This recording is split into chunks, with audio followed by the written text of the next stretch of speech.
नमस्कार मित्रों, Rama composite classes में एक बार फिर से आपका स्वागत है। आज हम पांचवें वीडियो के साथ आए हैं। साइंस का ये पांचवा वीडियो है, जिसके अंतर्गत हमने जिस टॉपिक को उठाया है उसका नाम है मात्रक, मूल मात्रक।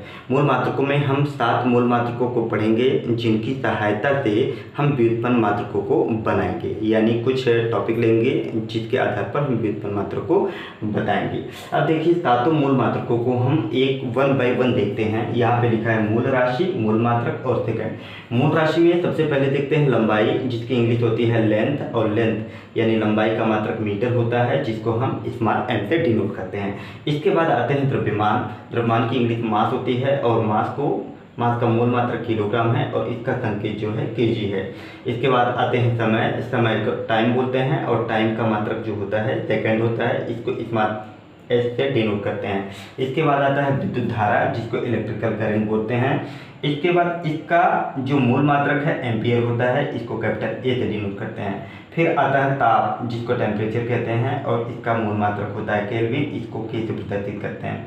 फिर आता है ज्योति तीव्रता, ल्यूमिनस इंटेंसिटी, इसका मूल मात्रक कैंडिला होता है, इसे सीडी से डिनोट करते हैं। इसके बाद आता है पदार्थ की मात्रा, इसको मोल से डिनोट करते हैं। इसे मोल से भी लिखते भी हैं, यानी इसका संकेत भी मोल ही होता है। अब देखिए, इन 7 मूल मात्रकों की सहायता से हम जिन मात्रकों का निर्माण करते हैं उसको व्युत्पन्न मात्रक कहते हैं। कहने का मतलब, अगर ये पूछा जाए कि व्युत्पन्न मात्रक किसे कहते हैं, तो मूल मात्रकों की सहायता से बनाए गए मात्रकों को हम व्युत्पन्न मात्रक कहते हैं। तो मूल मात्रकों की सहायता से जो व्युत्पन्न मात्रक बनाए जाते हैं, तो उसमें से हम कुछ का एग्जाम्पल लेके हम यहाँ पे दिखाते हैं।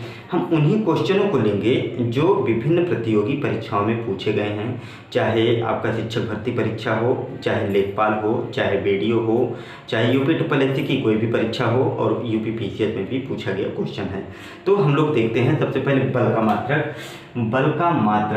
बल और बल को हम लोग कैपिटल एल से डिनोट करते हैं, और F बराबर हम लोग पढ़े हैं MA।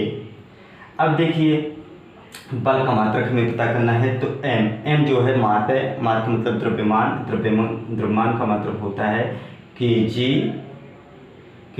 इसके बाद A का मतलब होता है त्वरण।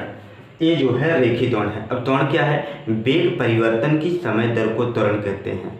वेग परिवर्तन, जैसे साइकिल आप चला रहे हैं, कहीं गड्ढा गुड्ढी आया, आप ब्रेक मारे, यानी साइकिल की वेग में परिवर्तन हुआ। इसके बाद फिर तेजी से चल दिए, फिर वेग में परिवर्तन हुआ। तो इनके परिवर्तन में और जितना समय लगा है उसके दर को हम लोग त्वरण कहते हैं, यानी वेग परिवर्तन की समय दर को त्वरण कहते हैं। यानी वेग परिवर्तन यानी v अपान t, समय का मतलब t। अब देखिए kg, और इसके बाद v। अब ये 4 बराबर दूरी गुणे समय, ये हो गया मीटर प्रति सेकंड बटे, यानी 4 का मात्रक मीटर प्रति सेकंड बटे टी का मतलब सेकंड, टी यानी टाइम का मात्रक होता है सेकंड। यानी यहाँ पे हम लोग अगर देखें तो किलोग्राम मीटर, और ये भी ऊपर जाएगा, ये मीटर प्रति सेकंड, ठीक है, ये जाएगा तो ये हो जाएगा मीटर प्रति सेकंड स्क्वायर। इस तरह से हम लोग देखते हैं कि बल का मात्रक किलोग्राम मीटर प्रति सेकंड स्क्वायर होता है। और इसी को हम लोग SI यूनिट में, यानी SI यानी सिस्टम ऑफ इंटरनेशनल यूनिट में, हम लोग इसको बल का मात्रक न्यूटन कहते हैं। यानी अगर हमसे पूछा जाता है कि बल का मात्रक क्या होता है, तो बल का मात्रक SI सिस्टम में न्यूटन होता है।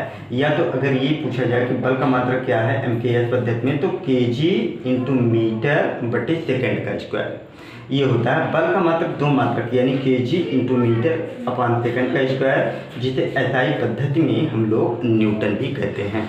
तो बल का SI मात्रक विभिन्न प्रतियोगी परीक्षाओं में पूछा जाता है। अब हम एक और देखते हैं।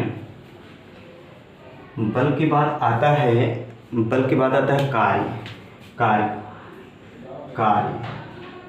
कार्य को हम लोग W से डिनोट करते हैं। कार्य क्या होता है? F इंटू डी, यानी F बल हो गया, और बल का मात्रक अभी हमने बताया था क्या होता है, न्यूटन, और डी का मतलब डिस्टेंस को हम लोग मीटर से, यानी दूरी का मात्रक मीटर, इसका मतलब है कार्य का मात्रक न्यूटन मीटर है, कार्य का मात्रक न्यूटन मीटर है। और इसी न्यूटन मीटर को हम लोग एसआई यूनिट में, एसआई सिस्टम में हम लोग कहते हैं जूल, जूल कहते हैं। तो कार्य का मात्रक क्या हो गया, जूल। जूल जो है एसआई सिस्टम में है, लेकिन एमकेएस पद्धति में हम लोग देखेंगे तो न्यूटन मीटर। फिर अगला देखते हैं हम लोग,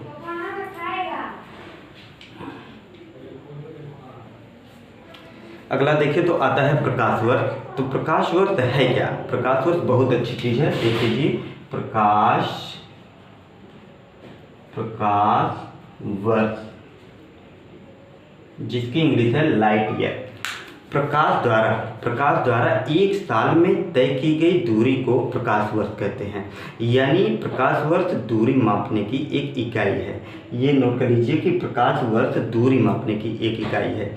यानी बहुत सारी ऐसी इकाई हैं जिनके माध्यम से हम दूरी को मापते हैं। जैसे कम दूरी को मापना हो तो एमएम में मापते हैं, थोड़ी सी और लंबी दूरी मापना हो तो हम लोग सेंटीमीटर में मापते हैं, और थोड़ा सा लंबा दूरी मापना हो तो हम लोग मीटर में नापते हैं, और लंबा नापना हो तो किलोमीटर। इसी तरह से जब ज़्यादा दूरी को हम लोग को मापना होता है तो उसे हम प्रकाश वर्ष में मापते हैं।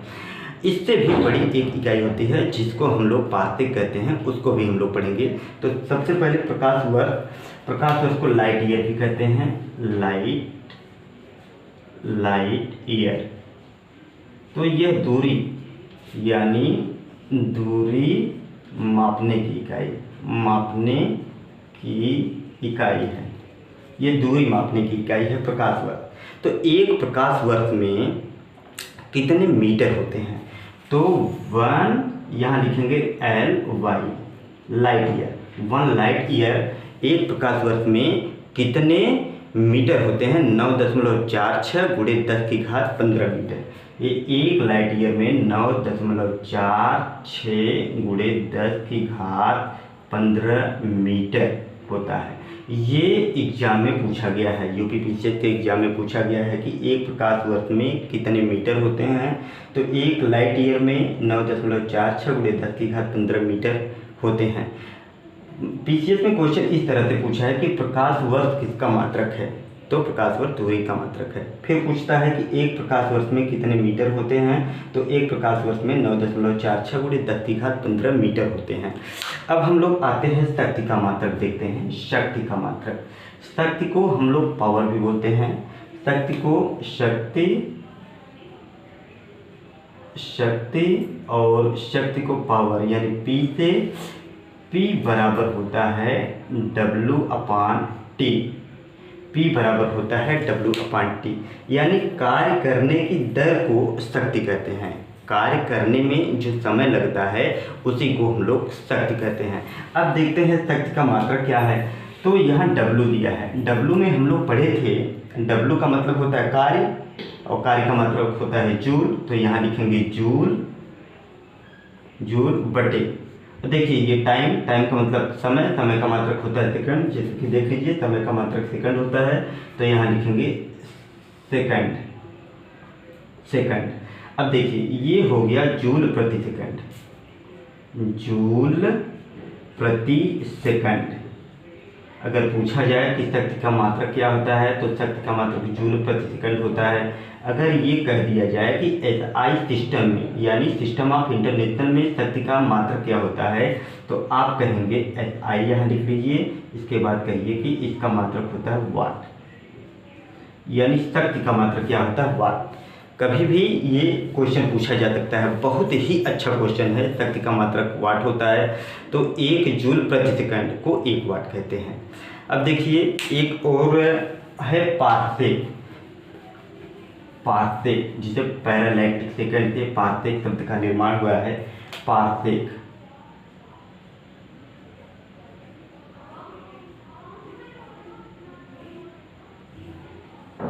देखिए पार्सेक बिल्कुल आपके प्रकाश वर्ष की तरह है। खगोलीय दूरियों को नापने के लिए इस इकाई का प्रयोग किया जाता है, पार्सेक जो है सबसे लंबी दूरी को नापने के लिए इस्तेमाल किया जाता है। यानी सबसे बड़ी दूरी को नापने के लिए जिस मात्रक का यूज करते हैं हम लोग, उसे कहते हैं पार्सेक। अब पार्सेक में होता क्या है, एक पार्सेक पूछा जाता है कि एक पार्सेक में कितने प्रकाश वर्ष होते हैं और पूछा जाता है कि एक पार्थिक में कितने मीटर होते हैं। तो ये क्वेश्चन पूछा गया है कि पार्थिक किसका मात्रक है, तो यह दूरी मापने का सबसे बड़ा मात्रक है। यह दूरी मापने का सबसे बड़ा मात्रक है। अब एक पार्थिक में कितने प्रकाश वर्ष होते हैं, तो आपको बता दें एक पार्थिक में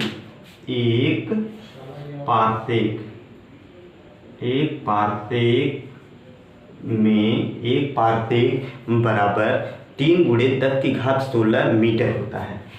3 गुणे 10 की घात 16 मीटर होता है। या तो लाइट ईयर में, यानी अगर प्रकाश वर्ष में व्यक्त करना हो तो 3.262 प्रकाश वर्ष होता है। ये सब आपको विधिवत लिख के याद करना चाहिए। तो पार्थिक दूरी का मात्रक है। एक पार्थिक में कितने मीटर होते हैं, 3 गुणे 10 की घात 16 मीटर होते हैं। एक पार्थिक में कितने प्रकाश वर्ष होते हैं, 3.262 प्रकाश वर्ष होता है। एक नैनोमीटर क्या है, ये नैनोमीटर, मीटर लगा है तो दूरी मापने की इकाई है। एक नैनोमीटर में 1 गुणे 10 की घात -9 मीटर होता है। ये नैनोमीटर, यहाँ लिखिए नैनोमीटर, यानी यह जो है बहुत छोटी दूरी को मापने के लिए है। बहुत छोटी दूरी को मापने की इकाई है नैनोमीटर। तो 1 नैनोमीटर में क्या होता है, यहाँ हम लिख देंगे 1 नैनोमीटर में 1 गुणे 10 की घात -9 मीटर। अगर ये पूछा जाए कि 1 नैनोमीटर में कितने सेंटीमीटर होते हैं तो 100 का गुणा कर दीजिए, यानी 10 की घात -9 गुणे 100 और 100 का मतलब 10 की घात 2, 10 की घात -9, यहाँ सेंटीमीटर डालिए, 10 की घात -9 गुणे 10 की घात 2। अब देखिए यहाँ पे हो जाएगा, आधार समान है, घातांक अलग अलग हैं तो घटा देते हैं, यानी 10 की घात -9 और +2, इसका मतलब 1 गुणे 10 की घात -7 सेंटीमीटर। 1 नैनोमीटर में 1 गुणे 10 की घात -7 सेंटीमीटर होता है। अगर मीटर पूछे तो 1 गुणे 10 की घात -9 मीटर होता है। एम्पियर किसका मात्रक है, एम्पियर जो है विद्युत धारा का मात्रक है। ये भी कई प्रतियोगी परीक्षाओं में पूछा गया है कि एम्पियर किसका मात्रक है। तो एम्पियर जो है ये विद्युत धारा का मात्रक है, इलेक्ट्रिक करंट का। फिर आगे देखते हैं हम लोग,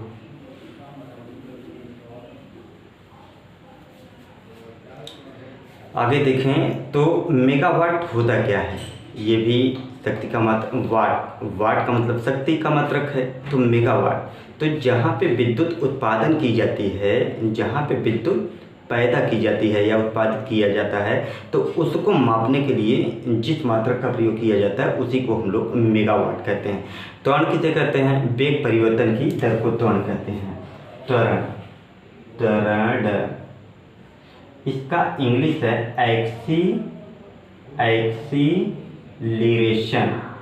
एक्सीलरेशन।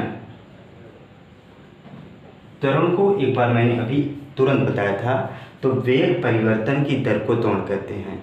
यानी त्वरण को अगर हम लोग a से डिनोट करें तो a बराबर v/t, यहाँ डेल्टा भी कर देंगे क्योंकि वेग परिवर्तन है। अब वेग का मात्रक होता है मीटर प्रति सेकंड, यानी मीटर बटे सेकंड बटे समय का मात्रक भी सेकंड होता है। अब हो जाएगा मीटर प्रति सेकंड स्क्वायर। अगर कोई भी पूछता है कि त्वरण का मात्रक क्या होता है, तो त्वरण का मात्रक मीटर प्रति सेकंड स्क्वायर होता है। बहुत बार एग्जाम में पूछा गया है त्वरण। इसके बाद आवेग जिसकी इंग्लिश है इम्पल्स। आवेग का जो मात्रक होता है न्यूटन सेकंड होता है। Newton second. नॉट क्या होता है, नॉट जो है जहाज की गति मापने की यूनिट है। नॉट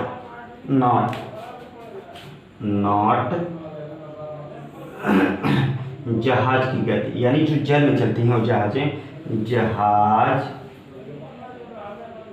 की गति, मापने की यूनिट, मापने की इकाई है।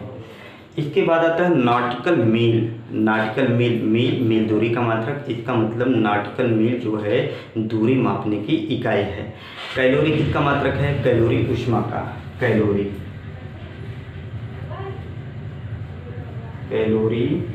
किसका मात्रक है? ऊष्मा का। इस तरह से आज इस वीडियो में जितने मात्रकों को हम लोगों ने पढ़ा है ये सभी किसी न किसी प्रतियोगी परीक्षा में पूछे गए हैं, जो आपके आने वाले प्रतियोगी परीक्षाओं के लिए बहुत ही महत्वपूर्ण हो सकते हैं। इन सब में तो पूछा जाता है केवल विद्युत धारा का, और आपको ताप से भी पूछ दिया जाएगा, लेकिन छोटी परीक्षाओं में इनमें से कोई भी क्वेश्चन पूछा जा सकता है। लेकिन ज़्यादा इस्तेमाल मीटर, किलोग्राम, सेकंड का हो रहा है। कहीं भी देख लीजिए इसी का इस्तेमाल ज़्यादा हो रहा है। इसी की सहायता से हम अन्य व्युत्पन्न मात्रक को बता सकते हैं। तो अभी इस वीडियो के अंतर्गत नहीं बल्कि अगले वीडियो में इसके बचे हुए शेष भाग को हम पढ़ाएंगे और विधिवत आपको बताएंगे। आपको ये बता दें कि हम जितने भी क्वेश्चन बताते हैं वो किसी न किसी प्रतियोगी परीक्षा में आया हुआ होता है, या तो आने लायक क्वेश्चन होता है। इस तरह से क्वेश्चन पढ़िए ताकि आपका हर पोर्शन कंप्लीट हो जाए, कोई भी क्वेश्चन आपसे छूटने न पाए। एक चीज़ ये है कि रेगुलरिटी नहीं बन पाती है, थोड़ी सी व्यस्तता पड़ गई थी, इसलिए हम रेगुलर नहीं चल पाए, एक हफ्ते का ब्रेक हो गया था। लेकिन अब जो है रेगुलर क्लासेज चलेंगी। आप विधिवत देखते रहिए, कोई दिक्कत नहीं है, आपको फ्री क्लासेज मिलती रहेंगी, कोई समस्या नहीं आएंगी आपको वीडियो में। डेली इसे फॉलो कीजिए, आपको जितनी बार हो सके उतनी बार देखिए, आपको याद हो जाएगा और ये आपके एग्ज़ाम में बहुत ही फ़ायदेमंद, आपके लिए बहुत ही फ़ायदेमंद होगा। तो आज के लिए इतना ही। इसका दूसरा पार्ट अब एक दिन बाद आएगा। धन्यवाद।